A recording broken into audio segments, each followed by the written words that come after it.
everybody. Welcome to another episode of Billy the Bat Boys Corner. Today we have Olympic gold medalist Kayla Harrison. Thank you for coming on. Thanks for having me, but it's actually two-time Olympic gold medalist.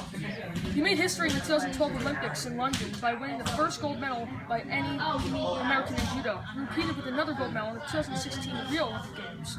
Obviously, competing at the world-class level takes an incredible amount of perseverance and hard work. Is it harder to get to the top or stay at the top? Well, that's a good question. I can say without a doubt that it is harder to stay on top than it is to get to the top. You know, when you're training and you're trying to be number one, you have that hunger and that desire. But once you get to the top, not only does that desire, I think, fade a little bit, but everyone else's desire to beat you increases tenfold. So you've got a target on your back, and you're also missing that passion a little bit. So Rio is definitely a harder Olympics to win than London, but that just made it twice as sweet. Do you feel that being coached by a two-time Olympic bronze medalist, Jimmy is a big reason why you were so well prepared for the Olympic Games? Without a doubt. You know, Jimmy is, he and his father are really the perfect team, and I say that the whole team at the Olympics, Jimmy, Big Jim, Chris Skelly, all of our team and staff were so prepared to help us get to the top. They made it so that my job was easy. All I had to do was show up and fight. You know, and Jimmy and Big Jim are evil geniuses. I really there's like a good cop and a bad cop. Big Jim's the bad guy, Jimmy's the good guy, and they've got it down to a perfect science. And I can definitely say that I would not be who I am, not only as an athlete, but as a person, but also as a person for them.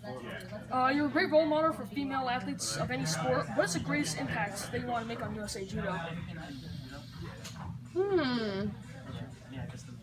You know, I think I would just really, my goal now is to leave USA Judo in a better state than when I found it. So I would like to inspire the next generation of athletes, maybe the first ever three-time Olympic champion. I want to be their inspiration, but I also want to help there be a better system in place for elite athletes and for the grassroots, and help grow Judo in the United States.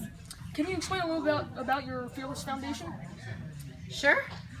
So the Fearless Foundation was a foundation I started shortly after London.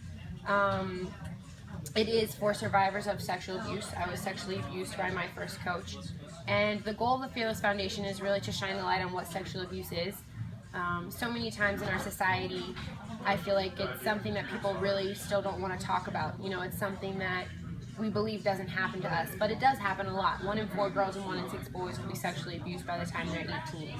So I started the foundation, and I'm working with a psychologist. We're in the process of writing a book where my story will be used sort of as a guideline for what sexual abuse is, what grooming is, how you can get help.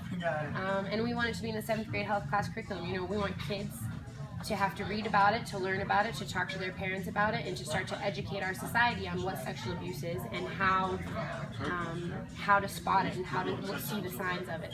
And not only that, but we're starting a judo program, so kids and survivors of sexual abuse can come and take judo once a week and learn and just be kids again. But eventually my goal is for it to not just be judo, but I don't know, whatever it is that makes a kid feel like a kid again. Maybe it's BJJ, maybe it's knitting, maybe it's painting, maybe it's archery or hula hooping. Whatever it is, I want there to be a place for kids to come and just be kids and to learn to not only just survive, but thrive.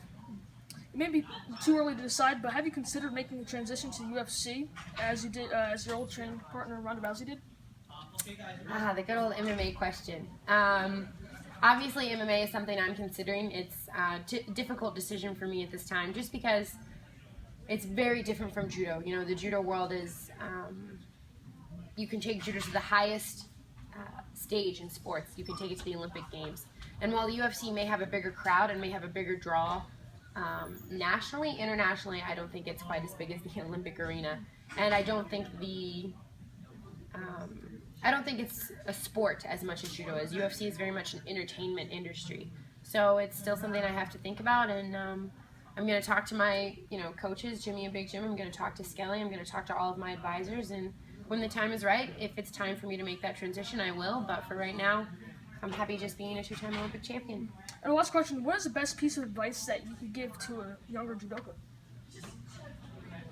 I think the best piece of advice I could give is to,